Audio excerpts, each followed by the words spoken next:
20 வருஷத்துக்கு முன்னால என்ன வேணுமோ இப்பவும் அதுதான் வேணும். இந்த உலகம் பாம்பேவ கையில எடுக்கணும்னு முடிவு பண்ணப்பவே ஒவ்வொருத்தனுக்கும் சவக்குழி தோண்டி கல்லறையும் கட்டியிருக்க.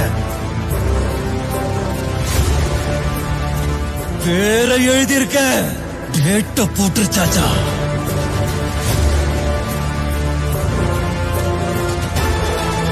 टाइम आ गया.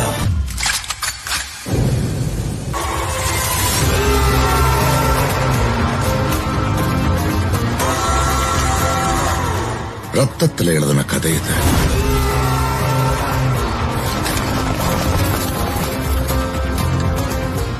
மையால தொடர முடியாது. தொடரணும்னா மீண்டும் ரத்தத்தை தான் கேட்கும்.